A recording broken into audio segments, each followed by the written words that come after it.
Hello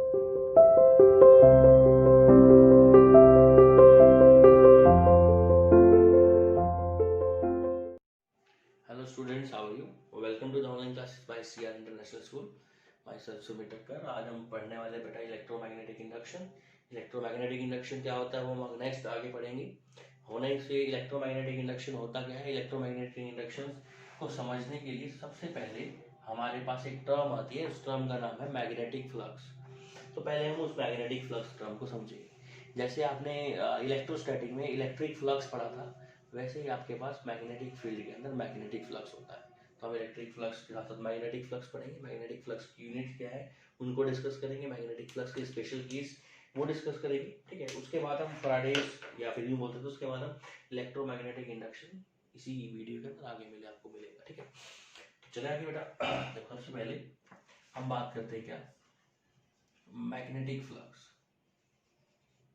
magnetic flux, देखो magnetic flux समझना है, इसको डिनोट करते हैं हम फाई से। फाई यहाँ पर लिख देंगे फाई बी। फाई बी का मतलब है हमारे पास मैग्नेटिक फ्लक्स की बात कर रहे हैं। ठीक है, हमें मैग्नेटिक फ्लक्स समझना है। तो मैग्नेटिक फ्लक्स समझने के लिए हम लोग कंपैरिजन करेंगे इलेक्ट्रिक फ्लक्स से। मैग्नेटिक फ्लक्स को किससे कंपेयर करेंगे, इलेक्ट्रिक फ्लक्स से। आपको समझ में आ जाएगा। मान लो मैग्नेटिक फ्लक्स का मीनिंग क्या होता है, मान लो आपके पास ये कोई सरफेस है। ठीक है बेटा, इस सरफेस में से मैग्नेटिक फील्ड लाइंस बाहर जा रही है। जैसे आपको याद होगा इलेक्ट्रिक फ्लक्स जब मैंने पढ़ाया था, तो इलेक्ट्रिक फ्लक्स में भी बताया था कि कोई भी सरफेस उसमें से कितनी आपकी इलेक्ट्रिक फील्ड लाइन जा रही है उसको इलेक्ट्रिक फ्लक्स बोलते थे। तो ऐसे सेम यहाँ पर हो जाएगा, एक कोई सरफेस, उस सरफेस में से कितनी मैग्नेटिक फील्ड लाइंस बाहर की तरफ जा रही हैं या उसमें से कितनी मैग्नेटिक फील्ड लाइंस पास हो रही हैं, उसको क्या बोलते हैं, मैग्नेटिक फ्लक्स। क्या बोलेंगे मैग्नेटिक फ्लक्स को, मैग्नेटिक फ्लक्स क्या होगा बोलो बेटा, it is the number of what, number of magnetic field lines, number of magnetic field lines passing through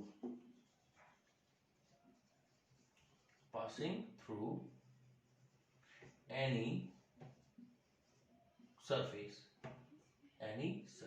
किसी भी सरफेस से कितनी इलेक्ट्रिक फील्ड लाइंस बाहर, सॉरी मैग्नेटिक फील्ड लाइंस बाहर जा रही है, उसको हम बोलते हैं मैग्नेटिक फ्लक्स। और मैग्नेटिक फ्लक्स को डिनोट करते हैं हम किससे बेटा, फाई से डिनोट करते हैं। किससे डिनोट करते हैं, फाई से।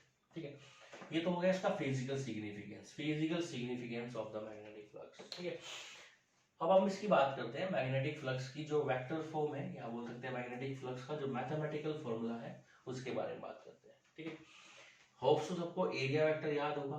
एरिया वेक्टर एक ऐसा वेक्टर होता था जो किसी एरिया के परपेंडिकुलर होता था। ठीक है, एक ऐसा वेक्टर जो किसी एरिया के परपेंडिकुलर हो और उस वेक्टर की क्या खासियत थी, वो वेक्टर का जो मैग्नीट्यूड था वो उस एरिया के इक्वल होता था। ये हमने पढ़ा हुआ है। ठीक है, तो मैग्नेटिक फ्लक्स की बात करते हैं। मान लो ये आपके पास कोई क्लोज सरफेस है। ठीक है, इसका आपने एरिया वेक्टर बनाया जो कि इस एरिया के परपेंडिकुलर होगा। इसका एरिया वेक्टर हमने बोल दिया ए वेक्टर। ए वेक्टर क्या चीज है बेटा, एरिया वेक्टर है। इसमें से मैग्नेटिक फील्ड लाइंस यूं पास हो रही है मान लो, और ये आपकी डायरेक्शन होगी इसकी बेटा मैग्नेटिक फील्ड लाइंस की, जिसको डिनोट करते हैं किससे, मैग्नेटिक फील्ड को बी से डिनोट करते हैं। और इन दोनों के बीच में एंगल कितना डिग्री हो गया, थीटा। कितना एंगल होगा इन दोनों के बीच में, थीटा डिग्री। ठीक है, ये आपका एरिया वेक्टर, ये मैग्नेटिक फील्ड लाइंस, और ये एंगल के बीच में कितना हो गया, थीटा। ठीक है, तो मैग्नेटिक फ्लक्स की मैथमेटिकल फॉर्म क्या होती है, मैथमेटिकल फॉर्म क्या होती है, magnetic flux is the, it is the dot product. जैसे आपने इलेक्ट्रिक फ्लक्स पढ़ा था, इलेक्ट्रिक फ्लक्स भी क्या होता था, इलेक्ट्रिक फ्लक्स होता था आपका डॉट प्रोडक्ट। किस किसका डॉट प्रोडक्ट होता था, इलेक्ट्रिक फील्ड लाइंस और एरिया वेक्टर का। ऐसे ही आपका मैग्नेटिक फ्लक्स जो है वो क्या है, dot product of what, magnetic field, magnetic field जिसको डिनोट करते हैं किससे, बी से, मैग्नेटिक फील्ड का एंड किसका बेटा, एरिया वेक्टर का। मैग्नेटिक फील्ड और एरिया वेक्टर का जो डॉट प्रोडक्ट है उसको क्या बोलते हैं, मैग्नेटिक फ्लक्स। किससे डिनोट करते हैं उसको, फ्लक्स को बी से डिनोट करते हैं। फ्लक्स का फॉर्मूला क्या हो जाएगा, फाई ऑफ बी कितना होगा बेटा, ये होगा आपका पास B dot A, dot product of magnetic field and area. Clear है? तो B डॉट A जो है हमारे पास वो मैग्नेटिक फ्लक्स हो गया। अगर इसको हम सिंपलीफाई करके कैसे कर सकते हैं, देखो फ्लक्स की वैल्यू फाई बी की वैल्यू कितनी हो जाएगी बेटा, B A cos of theta, B का मैग्नीट्यूड ए का मैग्नीट्यूड कॉस ऑफ थीटा, ये हमारे पास क्या हो गया, मैग्नेटिक फ्लक्स। क्लियर है? आगे चले, नेक्स्ट देखो, यहाँ पर हमें पता लगा थीटा जो है एंगल किसके बीच में, मैग्नेटिक फील्ड लाइंस और एरिया वेक्टर के बीच में। ठीक है, इसके कुछ स्पेशल केस, जैसे कि आपने इलेक्ट्रिक फ्लक्स में पढ़ा था बेटा, स्पेशल केस नंबर 1 की बात कर लेते हैं। मान लो थीटा की वैल्यू आपके पास 0 डिग्री है, थीटा 0 डिग्री है, तो आपके पास क्या होगा बेटा, मान लो ये आपके पास एरिया वेक्टर है, ये आपके पास एरिया है, और ये इसका कौन सा वेक्टर है, एरिया वेक्टर है, और इसमें से मैग्नेटिक फील्ड लाइंस ऐसे पास हो रही है, मैग्नेटिक फील्ड लाइंस इस एरिया से परपेंडिकुलर पास हो रही है ऐसे। तो मैग्नेटिक फील्ड लाइंस कितना एंगल बना रही है, ये मैग्नेटिक फील्ड लाइंस ये बी हो गया, एंगल कितना दोनों के बीच में 0 डिग्री हो गया, थीटा की वैल्यू कितनी हो गई, 0 डिग्री। ठीक है, एरिया वेक्टर और मैग्नेटिक फील्ड दोनों एक ही डायरेक्शन में, तो फ्लक्स की जो वैल्यू आएगी वो कितनी आएगी बेटा, वो आएगी B A cos of 0 degree, cos 0 की वैल्यू होती है 1, तो फ्लक्स की वैल्यू कितनी आएगी बेटा, बी ए। यहाँ जो फ्लक्स आएगा वो मैक्सिमम आएगा, कैसा फ्लक्स आएगा बेटा, मैक्सिमम। मतलब अगर आपके पास एरिया ऐसे रखा हुआ है और आप मैग्नेटिक फील्ड लाइन एरिया के परपेंडिकुलर एंटर करा, तो ऑब्वियस सी बात है उस एरिया में से मैग्नेटिक फील्ड लाइन ज्यादा जाएगी और यहाँ मैग्नेटिक फ्लक्स आपके पास क्या होगा, मैक्सिमम। ठीक है, सेकंड केस हम लेके चलते हैं। मान लो सेकंड केस में हम थीटा की वैल्यू 0 डिग्री नहीं लेके 90 लेते, सॉरी थीटा की वैल्यू कितनी डिग्री लेगी बेटा, 90 डिग्री। थीटा की वैल्यू 90 का मतलब ये हुआ, आप समझ सकते हो, ये आपके पास एरिया वेक्टर ऐसे आएगा और ये आपके पास मैग्नेटिक फील्ड लाइन ऐसे आएगी, sorry magnetic field line 90 degree पर, ये ऐसे आ गई। मतलब ये आपके पास सपोज पूरा एरिया है और ये मैग्नेटिक फील्ड लाइन यूं जा रही है ऊपर की तरफ एरिया के पैरेलल, और ये एरिया आपका यहाँ पर है 90 डिग्री पर है। ठीक है, तो इस वाले केस में हम बात करें मैग्नेटिक फील्ड लाइन यूं जा रही है आपकी। ठीक है, तो फ्लक्स की जो वैल्यू आएगी कितनी आएगी, flux is equal to B A cos of what, 90 degree, cos 90 कितना होता है 0, फ्लक्स कितना आएगा 0। मतलब इस वाले केस में इस एरिया से कोई मैग्नेटिक फील्ड लाइन पास नहीं होगी, इस एरिया से कोई मैग्नेटिक फील्ड लाइन पास नहीं होगी, और फ्लक्स की वैल्यू जो होगी वो क्या होगी बेटा, आपकी मिनिमम। कैसी वैल्यू होगी फ्लक्स की बेटा, मिनिमम वैल्यू फ्लक्स। क्लियर है? तो यहाँ पर हमने फ्लक्स को पढ़ा, फ्लक्स का फॉर्मूला क्या होता है, phi is equal to B dot A, flux का मामला था B A cos of theta, flux की वैल्यू अगर थीटा 0 डिग्री हो तो फ्लक्स की वैल्यू मैक्सिमम होगी, थीटा की वैल्यू 90 डिग्री, तो फ्लक्स की वैल्यू क्या होगी आपके पास, मिनिमम। ठीक है बेटा, ओके।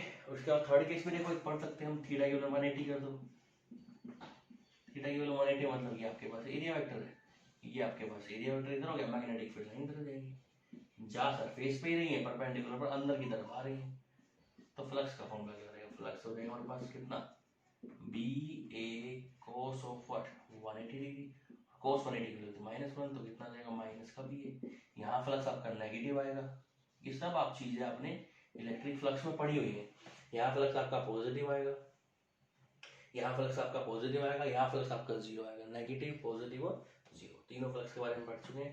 फ्लक्स की जो यूनिट है उसको भी पढ़ सकते हैं, देखो बेटा फ्लक्स का फॉर्मूला क्या हुआ, फ्लक्स का फॉर्मूला हो गया बी ए, बी हमारे पास क्या, मैग्नेटिक फील्ड की यूनिट क्या होती है टेस्ला, और एरिया की यूनिट क्या होती है metre square, tesla metre square, ये किसकी यूनिट हो गई बेटा, फ्लक्स की। क्लियर है, टेस्ला मीटर स्क्वायर का डायमेंशन फॉर्मूला बना सकते हो आप, बी का dimension formula F equals to क्या, बी से निकालना, और एरिया का पता ही है L2, वहां से सोल्व करके आप इसका मैग्नेटिक फ्लक्स का डायमेंशन फॉर्मूला भी कैलकुलेट कर सकते हो। ठीक है, तो ये हमारे पास फ्लक्स हो गया, हमने फ्लक्स पढ़ लिया। अब हमारा नेक्स्ट आर्टिकल जो होगा वो होगा इलेक्ट्रोमैग्नेटिक इंडक्शन होता क्या है। थैंक यू बेटा। ठीक है, क्या पढ़ने वाले हैं, सॉरी अगला आर्टिकल हमारा क्या होगा, इलेक्ट्रोमैग्नेटिक इंडक्शन। अब हम पढ़ेंगे कि इलेक्ट्रोमैग्नेटिक इंडक्शन होता क्या है, और इलेक्ट्रोमैग्नेटिक इंडक्शन प्रोसेस का नाम EMI क्यों रखा गया, क्या रीजन है। ठीक है, थिंक सबसे पहले इसने क्या किया, इस कॉइल को रेस्ट पे रख दिया और इसको डाला किसमें, मोशन में। ठीक है, मोशन। पहले इसको रेस्ट पे रखा, इसको रेस्ट पे रखा, मतलब सपोज करो इसमें कोई मोशन नहीं है। जब कोई मोशन नहीं है किसका, मैग्नेट का। मैग्नेट में क्या है बेटा, कोई मोशन नहीं है, मैग्नेट आपकी रेस्ट पर है। तो मोशन में नहीं था, तब हमने नोटिस किया कि गैल्वेनोमीटर में कोई डिफ्लेक्शन नहीं है। ठीक है, गैल्वेनोमीटर में क्या है, कोई डिफ्लेक्शन नहीं है। हम बोल सकते हैं जब मोशन नहीं था, किसके मोशन नहीं था, जब हमारा मोशन नहीं था, इसका बार मैग्नेट का मोशन नहीं था, मतलब हम बार मैग्नेट बोलते हैं ये रेस्ट पे थी हमारी। जब बार मैग्नेट हमारी रेस्ट पे थी, ठीक है, तो ऑब्जर्वेशन की क्या किया हमने कि गैल्वेनोमीटर में कोई डिफ्लेक्शन नहीं है, no deflection is observed in galvanometer. ठीक है, अब गैल्वेनोमीटर में डिफ्लेक्शन नहीं आया, इसका मतलब क्या हुआ, इसका मतलब ये हुआ कि सर्किट में कोई करंट फ्लो करंट नहीं करा, नो करंट इज देयर, मतलब कोई करंट इंड्यूस नहीं है। ठीक है, फिर उसने क्या किया, देखो बेटा धीरे धीरे हर चीज समझा दूंगा आपको, फर्स्ट और सेकंड लोग यहीं से जनरेट हो जाएंगे। ठीक है, उसके बाद फिर इसने क्या किया, इस बार मैग्नेट को वो कहाँ की तरफ लेकर आया, कोइल की तरफ। इसने क्या मैग्नेट को मूव किसके टुवार्ड्स कराया, मूव करवाया टुवार्ड्स कोइल।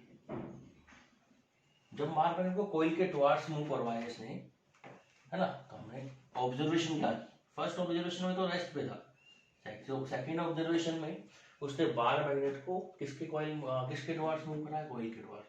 देखो ये से मैग्नेटिक फील्ड लाइन बाहर निकल गई नॉर्थ पोल से, तो किस में एंटर करती है बेटा, साउथ पोल में। तो जैसे ही वो मोशन में आया, ठीक है, तो हमें गैल्वेनोमीटर में क्या देखने को मिला, डिफ्लेक्शन। और गैल्वेनोमीटर में अगर डिफ्लेक्शन है, इसका मतलब सर्किट में क्या फ्लो कर रहा है, करंट। क्या फ्लो कर रहा है, करंट। इसका मतलब ये हुआ कि अगर आप बार मैग्नेट को रेस्ट पे रखते हो, रेस्ट पे रखने पर इस सर्किट में कोई करंट डेवलप नहीं होता। जैसे ही बार मैग्नेट को आप मूव करवाते हो, ठीक है, जैसे ही मूव करवाते हो वैसे ही सर्किट में क्या फ्लो करता है, करंट। और जब तक आप बार मैग्नेट को मूव करवाते रहोगे तब तक इसमें क्या हो जाएगा, करंट आता रहेगा। और मान लो आपने फिर बीच में बार मैग्नेट को फिर से रोक दिया, तो फिर से रोक दोगे तो कोई रिफ्लेक्शन नहीं आएगा और कोई करंट नहीं आएगा। सेम इसने बात नोट करी, जब तक कोइल हमारी सपोज करो, ठीक है, कोइल किसी भी शेप की हो सकती है, हमने सर्कुलर कोइल लिया, आप रेक्टेंगुलर कोइल भी ले सकते हो। ये हमारे पास कोइल है और ये हमारे पास सपोज करो बेटा बार मैग्नेट है, हम बार मैग्नेट को कोइल के पास ला रहे हैं, तो जब तक ये बार मैग्नेट मूव करती जाएगी तब तक इस कोइल में करंट बनता रहेगा। जैसे ही इसका मोशन रुका वैसे ही सर्किट में इस कोइल में करंट बनना बंद। क्लियर है, तो मतलब जब तक मोशन होगा तब तक हमारा करंट बनेगा, जैसे ही मोशन रुक गया वैसे ही करंट डेवलप होगा बनेगा। अब इन्होंने क्या किया बेटा, कोइल को पास लाए, अब इन्होंने क्या किया, कोइल को दूर लेके गए। अब क्या करा, कोइल को कराया बेटा move away from coil sorry bar magnet को इन्होंने अब कोइल से दूर लेके गए। अब दूर लेके गए बार मैग्नेट को, फिर उन्होंने नोटिस किया अब की बार भी क्या हुआ, डिफ्लेक्शन। इस बार भी क्या हुआ बेटा, डिफ्लेक्शन हुआ। तो इन्होंने फिर नोटिस किया, तो फिर क्या डेवलप हुआ, करंट। पर अब इस करंट में और उस करंट में डिफरेंस क्या था वो सुनो। जब वो कोइल को पास इधर लेकर आ रहा था तब इसमें करंट डेवलप हुआ, ठीक है, और जब वो कोइल को दूर लेके जा रहा था तब भी इसमें डेवलप हुआ। मतलब बेसिकली बात है, मोशन जब तक रहेगा बार मैग्नेट का तब तक करंट बनेगा, जैसे ही मोशन रुक गया वैसे करंट बनना बंद हो गया। पहला पॉइंट तो ये। दूसरा ये, जब वो पास लेकर आ रहा था तब करंट की डायरेक्शन अलग थी, है ना, और जब दूर लेके गया तो डिफ्लेक्शन तो आया, बट कौन सी डायरेक्शन में आया बेटा, अपोजिट डायरेक्शन। कैसी डायरेक्शन में आया बेटा, अपोजिट डायरेक्शन में। मान लो जब कोइल को पास लेकर आया सर्किट में करंट बना, मान लो क्लॉकवाइज बन गया सपोज करो, और सर्किट को मैग्नेट को दूर लेके जाएगा तब करंट कौन सी डायरेक्शन बना, एंटी क्लॉकवाइज डायरेक्शन में। तो कोइल में जब डिफ्लेक्शन हुआ, ठीक है, वो अपोजिट डायरेक्शन में हुआ, तो करंट इंड्यूस्ड हुआ, और वो करंट भी किस डायरेक्शन में इंड्यूस हुआ, अपोजिट डायरेक्शन में। ठीक है, तो इसने ऑब्जर्वेशन ली, ठीक है, ऑब्जर्वेशन में और क्या क्या बातें छुपी हुई है वो सब देखो। इन्होंने ये दोबारा से एक्सपेरिमेंट को फिर दोबारा से रिपीट किया। इस वाले केस में अब इन्होंने क्या कर दिया बेटा, अब इन्होंने सोचा कि शायद बार मैग्नेट को रेस्ट पे रखते हैं, कोइल को मूव करवाते हैं। इन्होंने क्या कर दिया, अब की बार मैग्नेट को कर दिया किस पे, रेस्ट पे, और कोयल को क्या करना है बेटा, मूव। वही केस तीनों हुए। जब ये कोयल को रेस्ट पे रखते थे तब कोई डिफ्लेक्शन नहीं आया, किसमें, गैल्वेनोमीटर में, तो मतलब कोई करंट डेवलप नहीं। जब इन्हें कोयल को बार मैग्नेट के पास मूव करवाया, क्या कराया, बार मैग्नेट के पास मूव करवाया, जैसे ही बार मैग्नेट के पास मूव कराया कोयल में क्या आया, डिफ्लेक्शन, किसमें, गैल्वेनोमीटर में क्या आया, डिफ्लेक्शन, और गैल्वेनोमीटर में डिफ्लेक्शन तो सर्किट में क्या फ्लो हुआ, करंट। तीसरा क्या नोटिस किया, अगर हम कोयल को उसको दूर लेके गए, किससे दूर लेके गए, बार मैग्नेट से दूर, अब की बार बार मैग्नेट इसको हमने अवे कर दिया, अवे किया तो भी हमारा कोयल में क्या हुआ, डिफ्लेक्शन, और अब भी डायरेक्शन डिफ्लेक्शन जो होगा वो किस डायरेक्शन में होगा, अपोजिट डायरेक्शन में, और करंट फिर डेवलप हुआ है, और करंट भी किस डायरेक्शन में डेवलप हुआ है, अपोजिट डायरेक्शन में डेवलप हुआ है। ठीक है, तो ये सारी बातें हमको समझ में आई। तो हमें एक छोटी सी बात यहाँ समझ में आती है जो कि 10th लेवल में हमें समझाई जाती है, वो छोटी सी बात, और ये जो अब तक पढ़ा है जब 10th में हमने पढ़ा हुआ, ठीक है, अब 11th 12th में क्या इसमें आता है वो देखेंगे। छोटी सी बात हमें ये समझ में आती है, अगर या तो मूव करे हमारी कौन बेटा, कोयल मूव करे, या फिर मूव करे हमारा कौन, मैग्नेट। अगर कोयल मूव कर रही है तो भी कोई दिक्कत नहीं है, या फिर क्या मूव कर रही है, मैग्नेट। हाँ, अगर दोनों में से कोई भी मूव नहीं कर रहा तो करंट नहीं बनेगा। अगर किसी कोयल के बीच में और मैग्नेट के बीच में, दोनों के बीच में अगर रिलेटिव मोशन होता है, कैसा मोशन होता है, रिलेटिव मोशन होता है, तो हमारी जो कोयल है उस कोयल में क्या डेवलप होगा, उस कोयल में इलेक्ट्रिक करंट डेवलप होगा। क्या डेवलप होगा, इलेक्ट्रिक करंट। ये हमारा कौन सा लॉ है, ये हमारा कौन सा एक्सपेरिमेंट है, फराडे। तो फराडे ने एक बात जनरली फाइंड आउट की, ठीक है, ये 10th लेवल तक का था बेटा, 11th तो 12th लेवल में क्या है वो हम डिस्कस करेंगे। फराडे ने एक बात करी कि हमारे पास ये कोयल है सपोज करो, और ये हमारे पास बार मैग्नेट है। अगर ये तो बार मैग्नेट मूव कर रही है कोयल के टुवार्ड्स से आवे, या कोयल मूव कर रही है बार मैग्नेट के टुवार्ड्स से आवे, जब तक इन दोनों के बीच में रिलेटिव मोशन होता रहेगा तब तक इस कोयल में करंट बनता रहेगा। जैसे इनके बीच में रिलेटिव मोशन हुआ खत्म, इनमें कोई इनके बीच में रिलेटिव मोशन नहीं है, वैसे ही इनके अंदर करंट इंड्यूस होना बंद हो जाएगा। ठीक है, तो अब बात करते हैं, देखो सिंपलिसिटी की। हम सिंपलिसिटी में आते हैं, थोड़ा सा कॉम्प्लेक्स बनाते हैं इसको। कॉम्प्लेक्स क्यों बनाते हैं, क्योंकि बेटा 11th 12th में इस तरीके से नहीं पूछा जाएगा।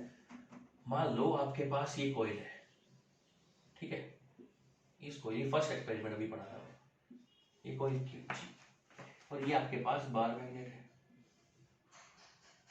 ये नॉर्थ पोल और ये साउथ पोल। क्लियर है, आप बार मैग्नेट को पास लेकर आ रहे हो, तो देखो बार मैग्नेट से क्या निकल रही है बेटा, मैग्नेटिक फील्ड लाइंस। क्या निकल रही है, मैग्नेटिक फील्ड लाइंस। नॉर्थ से कहां से निकलती है, नॉर्थ से निकलती है, इसमें एंटर करती है, साउथ में एंटर करती है। तो देखो आप ध्यान से देखो, अगर मैं बार मैग्नेट को रेस्ट पे रखता हूं, अगर हमारी बार मैग्नेट क्या चीज है, रेस्ट पर है बार मैग्नेट, ध्यान से देखो, अगर बार मैग्नेट हमारी रेस्ट पर है तो इससे निकलने वाला जो मैग्नेटिक फील्ड है, किससे निकलने वाला, इससे निकलने वाला, इस कोइल से निकलने वाला जो हमारा मैग्नेटिक फील्ड है वो चेंज नहीं हो रहा, वो चेंज नहीं हो रहा। मतलब ये जो मैग्नेटिक फील्ड है वो हो गया कांस्टेंट, मैग्नेटिक फील्ड क्या हो गया, कांस्टेंट। ये सुनो, मतलब आपने कोइल को मूव करवाया, कोइल को आगे की तरफ मूव करवाया, कोइल को मूव कराया तो आपने नोटिस किया कि, सॉरी, कोइल को आपने किस पर रख दिया बेटा, रेस्ट पर, और कोइल से क्या निकल रही है, मैग्नेटिक फील्ड लाइंस, और वो मैग्नेटिक फील्ड लाइंस किससे लिंक हो रही है, इस कोइल से। बार मैग्नेट को रेस्ट पर रखा, इससे निकल रही है मैग्नेटिक फील्ड लाइंस, और वो किससे लिंक्ड है, तो इस कोइल से। अब मैग्नेट कोइल मूव नहीं कर रहे, तो इससे जो मैग्नेटिक फील्ड कोइल पर जा रहा है उस कोइल से मैग्नेटिक फील्ड चेंज नहीं हो रहा। मतलब हम बोल रहे हैं कि जो मैग्नेटिक फील्ड लिंक है, क्या चीज लिंक है बेटा, मैग्नेटिक फील्ड जो हमारा लिंक है किससे, कोइल से, मैग्नेटिक फील्ड जो हमारा लिंक है कोइल से, ठीक है, वो कैसा है, कांस्टेंट। वो कैसा है, कांस्टेंट। कांस्टेंट का मतलब चेंज नहीं हो रहा, और अगर कांस्टेंट तो मतलब रेस्ट पर है, ये रेस्ट पर है ना, तो मैग्नेटिक फील्ड चेंज नहीं हो रहा, और मैग्नेटिक फील्ड जो कॉइल से लिंक्ड है उसको बोलते हैं मैग्नेटिक फ्लक्स। क्या बोलते हैं बेटा, मैग्नेटिक फ्लक्स। ठीक है, तो आपका मैग्नेटिक फ्लक्स भी क्या नहीं हो रहा, चेंज नहीं हो रहा, और मैग्नेटिक फ्लक्स अगर चेंज नहीं हो रहा तो कोइल में करंट डेवलप नहीं होगा। कोयल में कब तक करंट डेवलप होगा, जब इस कोयल को आप पास ले जा रहे हो। देखो आप कोयल को इसके पास ले जा, सॉरी मैग्नेट को कोयल के पास ले जा रहे हो। जब मैग्नेट को कोयल के पास लेकर आओगे, कि आपकी कोयल आपके मैग्नेट को कोयल के पास लेकर आ रहे हो, तो इससे जो लिंक मैग्नेटिक फील्ड है बेटा, उसकी वैल्यू क्या हो रही है, चेंज। मैग्नेटिक फील्ड बढ़ रहा है, मतलब आपका मैग्नेटिक फ्लक्स क्या हो रहा है, चेंज हो रहा है। आपका मैग्नेटिक फ्लक्स क्या हो रहा है, चेंज। अगर मैग्नेटिक फ्लक्स क्या है बेटा, कांस्टेंट है, कांस्टेंट है तो कोई करंट डेवलप नहीं होगा। समझ आई बात। पहला पॉइंट हमें समझ में आया कि कब करंट डेवलप होगा, जब डेवलप होगा जब ये जो इसका मैग्नेटिक फील्ड है बार मैग्नेट का, वो जो इस कोयल से लिंक हो रहा है, कोयल में जो जा रहा है उसकी वैल्यू चेंज हो। चेंज हो मतलब जब इसको हम आगे लेके आएंगे, जब हमने बार मैग्नेट को किसमें डाल दिया, जब बार मैग्नेट को हमने डाल दिया मोशन में, तो जो मैग्नेटिक फील्ड था हमारा किससे लिंक, मैग्नेटिक फील्ड जो हमारा लिंक था, link to what, circular coil, जो हमारा सर्कुलर कॉइल से मैग्नेटिक फील्ड लिंक था, वो क्या हुआ, चेंज हुआ, या बोल सकते हैं इंक्रीज हो गया, क्योंकि हम पास लेकर आ रहे हैं। इंक्रीज हुआ तो हमारे पास क्या जनरेट हुआ, ईएमएफ, या हमारे पास क्या जनरेट हुआ, इंड्यूस्ड करंट। तो हमारा करंट क्या हुआ, इंड्यूस हुआ। मतलब करंट कोयल में तभी बनेगा जब बार मैग्नेट को पास लाएंगे। बार मैग्नेट को जब पास लाएंगे तो इससे जो लिंक मैग्नेटिक फील्ड है, वो कोयल से जो लिंक मैग्नेटिक फील्ड है वो चेंज होगा, और कोयल से लिंक मैग्नेटिक फील्ड अगर चेंज होगा तो इस कोयल में क्या बनेगा, करंट बनेगा। या फिर हम बोल सकते हैं कोयल से लिंक मैग्नेटिक फील्ड, इसको नाम बोलते हैं क्या, मैग्नेटिक फ्लक्स। क्या बोलते हैं बेटा, मैग्नेटिक फ्लक्स। अगर आपका मैग्नेटिक फ्लक्स क्या हो रहा हो, चेंज हो रहा हो, मैग्नेटिक फ्लक्स क्या हो रहा हो, चेंज हो रहा हो, ठीक है, तो आपकी कोयल में क्या बनने वाला है, करंट। ठीक है, सेम केस हमने एक और पढ़ा, आप कोयल को दूर लेके गए, बार मैग्नेट को कोयल से दूर लेके गए। जब बार मैग्नेट को कोयल से दूर लेके जाओगे तो ये जो मैग्नेटिक फील्ड है जो इस कोयल से लिंक हो रहा है वो डिक्रीज होगा। तो magnetic field link to the coil changes, decrease हो चाहे इंक्रीज हो रहा क्या है, चेंज।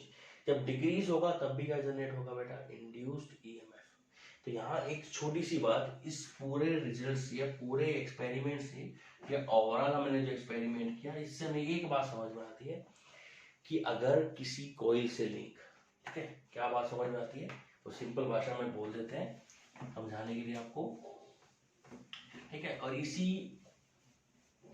हिंट के ऊपर या इसी बात के ऊपर फैराडेज के जो लॉ है वो हम पढ़ेंगे, ठीक है। इसने क्या बताया कि अगर मान लो ये हमारे पास कोई कोयल है, कोई भी कोयल है, ठीक है, शॉर्टकट बोले तो सिंपल, और कोयल से ये हमारे पास मैग्नेटिक फील्ड लाइंस है। ये मैग्नेटिक फील्ड लाइन किससे लिंक है, ये मैग्नेटिक फील्ड लाइन लिंक है किससे, कोयल से। अगर ये मैग्नेटिक फील्ड लाइंस किसी भी कॉइल से लिंक्ड है और वो चेंज होती है, या तो मैग्नेटिक फील्ड इंक्रीज हो या मैग्नेटिक फील्ड क्या हो, डिक्रीज, तो इस कॉइल में क्या डेवलप होने वाला है बेटा, करंट। ठीक है, आपके पास कोई भी कंडक्टर है, कोई भी कॉइल है, किसी भी शेप की कॉइल है, अगर उससे लिंक मैग्नेटिक फील्ड, उसके अराउंड जो मैग्नेटिक फील्ड है, अगर उसकी वैल्यू चेंज होगी तो उस कंडक्टर में, उस कॉइल में, उस किसी भी शेप वाले कंडक्टर में या प्लेन लैमिना में क्या डेवलप होने वाला है बेटा, इलेक्ट्रिक करंट। और उसी करंट का नाम है क्या, इंड्यूस्ड करंट, या बोल सकते हैं उसी को बोलते हैं हम इंड्यूस्ड ईएमएफ। और यही हमारा ओवरऑल कंक्लूजन है किसका, फैराडे लॉ का। फैराडे लॉ का कंक्लूजन क्या है, फैराडे लॉ सिंपल बोलता है, if the magnetic flux